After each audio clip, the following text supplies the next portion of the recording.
Oi gente, tudo bem? Naizinha tá aqui de volta e o vídeo de hoje a gente vai falar um pouco sobre as minhas últimas leituras dos meses de outubro e novembro. Para começar, a gente tem uma pilhazinha de físico até interessante. E aí dentro dessa pilhazinha de físico tem alguns que vocês já ouviram comentar aí, porque teve leitura coletiva, duas leituras coletivas, aliás, e uma resenha que deu collab de Halloween, que também já tá aqui. Eu vou deixar aqui em cima pra vocês e aqui no box de informações pra você dar uma olhadinha. Mas tem bastante livro e-book também, então vamos logo pra gente não se demorar, tá? Vou começar pela pilha aqui, tá praticamente não por ordem de leitura, mas por ordem de tamanho.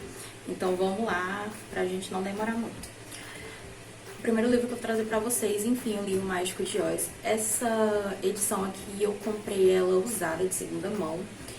E ela é aquela versão de bolso, né, versão econômica da Zahra. Mas eu acredito que, tipo, versões maiores não tem diferença com relação à história, vai variar mesmo da diagramação. Porém, essa diagramação eu achei ela bem boazinha. O Mágico de Oz dispensa comentários, né, com relação à história. Se eu mesmo mostrar mais um pouco dessa edição pra vocês. Ao longo dos capítulos ela tem algumas pouquíssimas ilustrações, mas ela é muito lindinha e eu me senti muito feliz de poder, enfim, ler esse clássico. Outro livro aqui, tipo assim, um encalhadaço que tava na minha estante e entre, digamos que físico e audiobook, eu, enfim, li O Símbolo Perdido. O Símbolo Perdido é mais uma história de Don Brown que leva ali o professor Robert lendo a desvendar determinados mistérios com uma pitadazinha de, como é que eu posso dizer, de cutucada em grandes organizações, né, cutucada em órgãos governamentais. E aqui a gente tem um assunto muito importante com relação à política e à maçonaria, que a gente desenvolve aqui, a gente aprende aqui muitos detalhes. Não vou dizer com relação à maçonaria em si, mas às obras, aos mistérios, essas questões de arte, né, do politicamente correto, e essas questões artísticas que a gente tem tanto ali no nosso clássico europeu quanto no clássico americano. Outro livro que eu vou mostrar aqui pra vocês foi de uma leitura coletiva. Ele é de uma autora brasileira que eu tive o prazer enorme de conhecer esses últimos meses, que é a Aline Munhoz, feito de Caos e Estrelas. Eu mostrei pra vocês lá no Reels do Instagram, quando eu recebi o livro, ele veio até autografado. Nós lemos através de uma leitura coletiva. Eu achei a diagramação desse livro incrível. Aqui a gente tem a história da Luísa com participação do Fábio. A história da Luísa, como tantas outras meninas por aí que acabam se vendo envolvida com essa questão de fotos vazadas, bullying e todos esses outros tramas que a gente passa, principalmente na saída da vida de adolescente para a vida jovem, né, já beirando na fase adulta. E a história da Luísa não podia ser diferente. Uma das coisas que eu mais gostei nesse livro é que, da parte do Fábio, a gente tem poesias puríssimas e participações musicais no começo de cada manifestação de poesia aqui, né? Ele, como eu já disse pra vocês, esse livro foi através de uma leitura, a gente leu através de uma leitura coletiva. E em breve eu vou estar colocando a resenha dele lá no Instagram e eu espero que vocês curtam, que vocês gostem muito. Ele é da editora Ruxinol. Úrsula, a história da bruxa, né, da Pequena Sereia. Mais um livro daquele box dos vilões.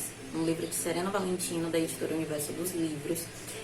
Esse daqui, de todos os livros desse box dos vilões, foi o que até agora que eu mais gostei. Tem resenha completinha dele aqui no canal.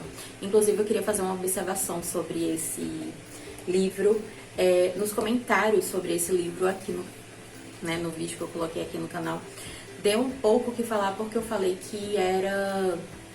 Como é que eu posso dizer? Que não necessariamente você precisa fazer a leitura dos livros na ordem para poder absorver a história. Quero fazer um adendo. Primeiro, você, leitor, lê na ordem que você quiser. Segundo, Eu, Nayara, não li na ordem e não senti dificuldade alguma de entender a história. Terceiro, a resenha eu falei sobre a história da Úrsula.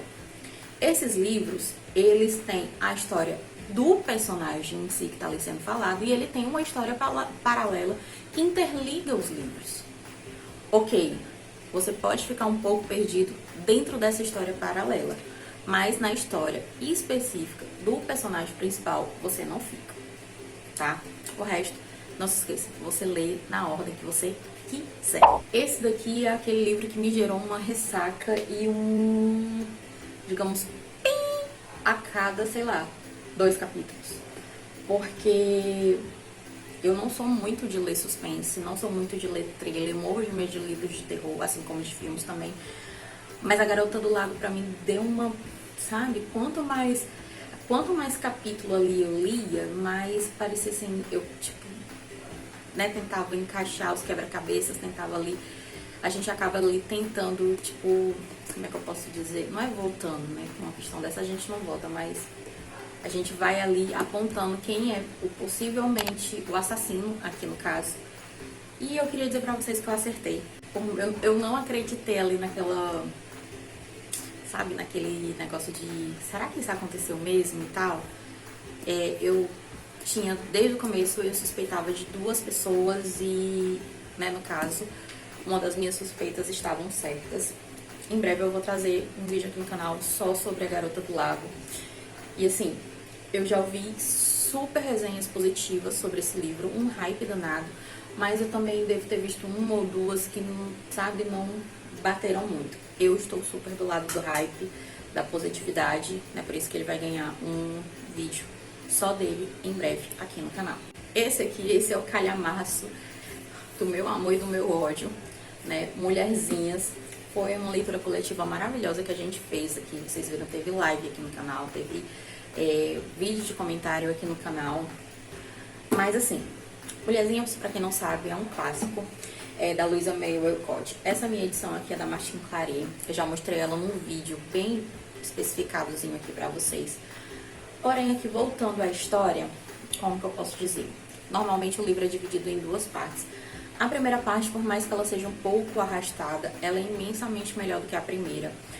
A segunda parte tipo, você ri, você chora, você sente vontade de abandonar a leitura, mas num todo super vale a pena você continuar e você findar toda essa obra, esse clássico, né? Ele conta a história de 4 irmãs, de 4 mulherzinhas, desde ali, quando elas começam de verdade a amadurecer, até ali o seu felizes para sempre, ou não, né? Por mais que tenha pontos que eu não gostei, eu sempre vou dizer eu sempre vou indicar para que você leia, para que você tenha as suas próprias conclusões sobre a obra. Pode ser que o que não tenha funcionado para mim, deu super funcionado para você. Minha personagem preferida no começo foi a Jo, mas eu acredito que do meio pro fim, e tipo assim, minha segunda personagem preferida era a mãe delas, a senhora Martin, mas eu acredito que do meio pro fim, a senhora Martin, pra mim, ela tomou ainda mais a proporção de melhor personagem. A Jo, quando chega na segunda parte, ela tem algumas atitudes assim que meio, não vou dizer que me irritaram, mas que poderiam não ter existido. Não, ela não precisava isso pra ela, né, continuar sendo o mulherão que ela é. Mas enfim, né, aqui a gente tem personagens que curtem ler, inclusive, a gente tem, inclusive, a Jo como escritora, então a gente vive um momento, assim, muito parecido com o nosso, né? Leiam, mulherzinhas. O último físico que eu tenho aqui, que também vai sair resenha específica aqui no canal sobre eles, é Uma Noiva Rebelde, se eu não me engano, o último livro, pelo menos que eu tenha ouvido, né, sobre os Hoskersby. Eu já li os outros 3, esse aqui realmente era o que faltava para eu completar a coleção. Eu comprei de pré-venda, né, inclusive veio aquele brindezinho do imã, do marcador de páginas enmatado. Aqui a gente tem da última Bridgerton, que tá ali praticamente com o último Hoskersby disponível. Gente, teve coisas que eu amei nesse livro, mas teve coisas que eu odiei muito. Eu acabei até marcando pouco, porque aqui eu ainda tava lendo devagarzinho, né, degustando e tal. Mas aí depois eu comecei a devorar o livro e praticamente não dei atenção para essas questões de marcar. Mas a gente vai conversar mais sobre ele especificamente num vídeo específico, tá? Que quando eu postar, provavelmente esse vídeo que vocês estão assistindo vai estar indo para o primeiro. Mas depois que eu postar esse aqui, eu vou deixar aqui. Mas se você não quiser perder, você pode estar seguindo as redes sociais do blog, eu vou deixar aqui embaixo. E aí, quando eu postar, vocês vão saber, porque geralmente eu comento tudo por lá. Vai sair primeiro algum comentário por lá e depois vocês já correm aqui pra ver. Sobre os e-books que eu li, eu não vou citar muito aqui sobre eles, até mesmo porque houve um gênero específico que deu uma predominada por aqui, né? Eu acho que só esse mês eu li 4 livros da Mila Wander. O que eu mais gostei de fato foi O Sapato dos 105 e O Canalha dos 610. E, óbvio, não podia deixar de citar aqui A Profecia da Sereia, da Clara Alves. Super rapidinho, um conto, e eu fiquei assim, ó, amei de paixão, né? Digamos que imagine uma sereia saindo do mar para viver os réveillons do Rio de Janeiro. Então é isso, pessoal. Espero que vocês tenham gostado desse vídeo. Clica aqui embaixo no gostei. Se você é a primeira vez que você está assistindo aqui no canal, não se esquece de se inscrever e de ativar o sininho de notificação que fica por aqui em algum lugar. Comenta aqui embaixo para mim quais desses livros vocês já leram, quais que vocês mais gostaram ou quais os que vocês pretendem ler. Tem alguma sugestão, alguma dica de livro para eu estar lendo agora nos próximos meses, dezembro e janeiro? Já escreve aqui para mim também. Foi muito bom ter você aqui comigo. Um super beijo. Até o próximo vídeo. Tchau!